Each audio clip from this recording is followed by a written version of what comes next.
ഇത് 50 പവനുണ്ടല്ലോ അല്ലേ?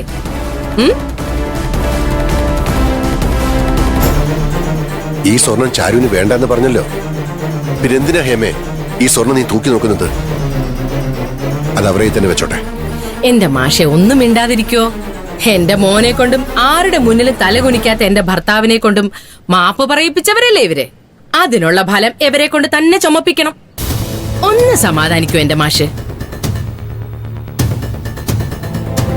അതെ, ഞാൻ ചോദിച്ചതിന് ഉത്തരം പറ. ഇത് 50 പവനുണ്ടോ? ഉണ്ട്. എന്താ തൂക്കി നോക്കണം? വേണേ ഞാൻ ത്രാസൂടെ വരുത്താം. ഇങ്ങനെ കുറെ എച്ചുകള്. ആരാ എച്ചുകളെന്നൊക്കെ ഇപ്പൊ അറിയാം. മോളെ പാറു, ഇങ്ങ് വന്നേ. എന്താ? മോൾ ഇവിടെ തന്നെ വേണം കേട്ടോ. സ്വർണ്ണപ്പണിക്കാരൻ പവിത്രൻ ഇവിടെ ഉണ്ടായിരുന്നല്ലോ.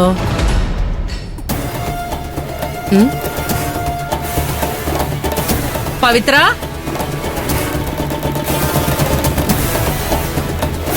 അയ്യോ ശാന്തപ്പ മോലണി പോവല്ലേ? നിക്ക് നിക്ക് നിക്ക് പവിത്ര. ചേടാ ആ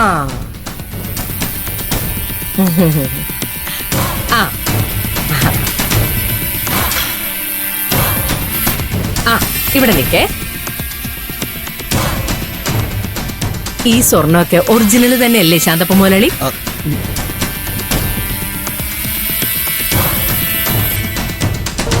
പവിത്ര, സത്യം പറ.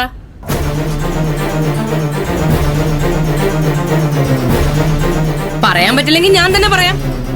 ബാബുക്കുട്ടന്റെ കാശ് കൊടുത്ത് ശാന്തപ്പൻ ജുവലറിന് സ്വർണം വാങ്ങി എന്നുള്ളത് സത്യം തന്നെയാ. പക്ഷേ ആ സ്വർണം തന്നെയാണ് ഇതെന്നുള്ളത് പവിത്രം പറയണം.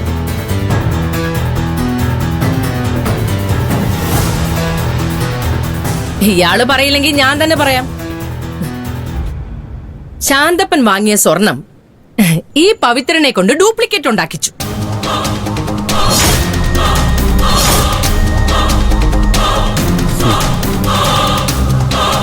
ഇനി ഒറിജിനൽ സ്വർണം ശാന്തപ്പൻ എന്ത് ചെയ്തു എന്നുള്ളത് പാറു പറയും. പറഞ്ഞു കൊടുക്കുമോളെ.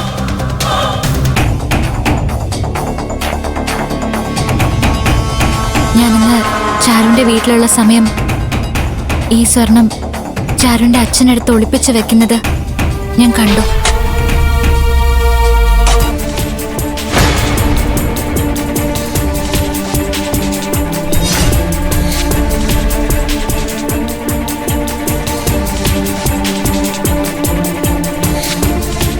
ഞാനത് ചാരുനോട് പിന്നീട് പറയുകയും ചെയ്തു.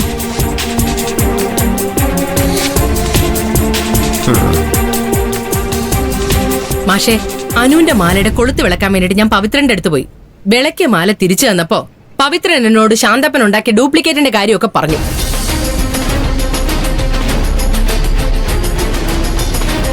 അതെ, ഇനിയും പവിത്രൻ അതിനെക്കുറിച്ച് പറഞ്ഞില്ലെങ്കിലേ ഞാൻ പോലീസിനെ വിളിക്കും കേട്ടോ. അറിയാലോ, വ്യാജ സ്വർണം ഉണ്ടാക്കുന്നതും വിൽക്കുന്നതും വലിയ കുറ്റമാണ്. ശരിയാ, ശാന്തപ്പൻ എന്നെ കൊണ്ട് അത് ചെയ്യിപ്പിച്ചു. എനിക്ക് കുറച്ചധികം കാശ് തരികയും ചെയ്തു.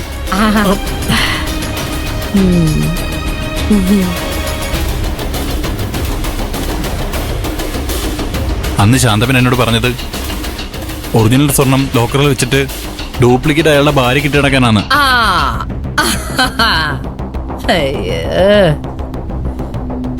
അതുകൊണ്ടാ ഞാൻ ഡ്യൂപ്ലിക്കേറ്റ് ഉണ്ടാക്കി കൊടുത്തേ. അന്ന് എനിക്കൊരു സംശയം തോന്നിയിരുന്നു. പിന്നെ ശാന്തപ്പൻ ഇപ്പം മുതലാളിയല്ലേ, ഞാൻ വിശ്വസിച്ചു. ഇത്രയും മതി പവിത്ര. ഇനി ശാന്തപ്പൻ അറിയാത്ത ചില കാര്യങ്ങളുണ്ട്. ഈ ആയിരപ്പുറ വീട്ടുകാരെ പുത്തമ്പടക്കാരല്ല, കള്ള് വിറ്റ് കാശുണ്ടാക്കിയവരും അല്ല. പണ്ട് മുതലേ പവിത്രനൊക്കെ ഈ വീട്ടിൽ സ്വർണ്ണപ്പണി ചെയ്തോണ്ടിരിക്കുന്നവരാ. മനസ്സിലായോ? അതുകൊണ്ടാ ഈ സത്യം ഇപ്പൊ അറിയാൻ പറ്റിയത്.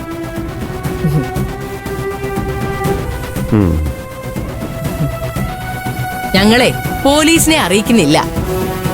അവരെ അറിയിച്ചാലും ആദ്യം കൊണ്ടുവന്നത് ശാന്തപ്പനെ ആയിരിക്കും. ഒരിക്കലും ചാരുവിന്റെ വിവാഹ നിശ്ചയത്തിന് ചെറുക്കനായിട്ട് വന്ന ബാബുക്കുട്ടനെ ആ സമയത്ത് പോലീസ് കൊണ്ടുപോയതൊന്നും ഇവിടെ ആരും മറന്നിട്ടുണ്ടാവില്ല. അല്ലല്ല ഷോ കുറച്ചു മുമ്പ് ശാന്തപ്പ മോനാണ് എന്തോ പറഞ്ഞല്ലോ. താലി എടുത്തു കൊടുക്കണോന്നോ കൈ പിടിച്ചു കൊടുക്കണോന്നോ മണ്ഡപത്തിന് മുമ്പിൽ നിക്കണോന്നോ ഒക്കെ. അല്ല ഇനി മുതലാളി തന്നെ പറ, താലി എടുത്തു കൊടുക്കുമ്പോഴേ അത് ഡ്യൂപ്ലിക്കേറ്റ് ആണോ ഒറിജിനൽ ആണോ എന്നൊക്കെ ഞങ്ങൾക്ക് എങ്ങനെ അറിയാം? പറയുന്നേ. എന്റെ ഭർത്താവിനെ കൊണ്ട് മാപ്പ് പറയിപ്പിച്ച് എല്ലാവരുടെ മുമ്പിൽ കേമനായവനല്ലേ നീ? എന്തേ ഇപ്പൊ എല്ലാവരുടെയും മുന്നിൽ വെച്ചൊന്ന് മാപ്പ് പറയണമെന്ന് തോന്നുന്നുണ്ടോ ശാന്തപ്പന്?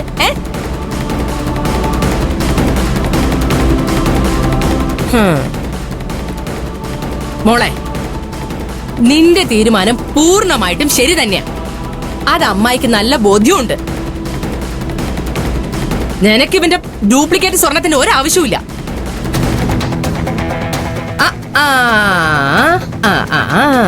അങ്ങനെ ഈ സ്വർണം നീ നിന്റെ ദേഹത്തണിഞ്ഞ് നെറ്റിപ്പട്ടം കെട്ടി ആനെ പോലെ ചെന്ന് നിന്നങ്ങ് കൊടുക്ക്.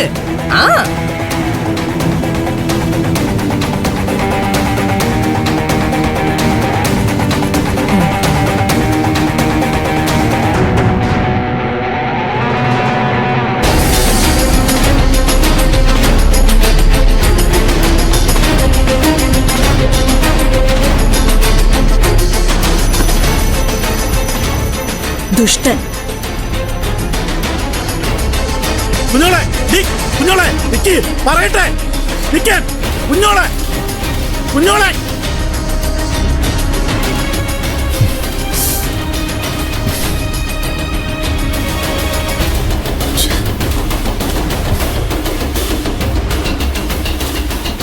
കുഞ്ഞോളെ പറയട്ടെന്ന്, കുഞ്ഞോളെ പറയട്ടെ. നീ തന്നെയല്ലേ പറഞ്ഞത് പെണ്ണിനെയും സ്വർണവും കൊണ്ട് ബാബുക്കുട്ടനെ പോവും, ഷാപ്പ് അവൻ തിരിച്ചു മേടിക്കും, പിന്നെ നമ്മളെങ്ങനെ ജീവിക്കും നീ എന്നോട് ചോദിച്ചില്ലേ? അത് ഞാന് അതിനുവേണ്ടി സൂക്ഷിച്ചു വെച്ചതാ ആ ഒറിജിനല്. നിങ്ങളെപ്പോലൊരു ചതിയൻ. നാണം കിട്ടില്ലേ ഞാനും?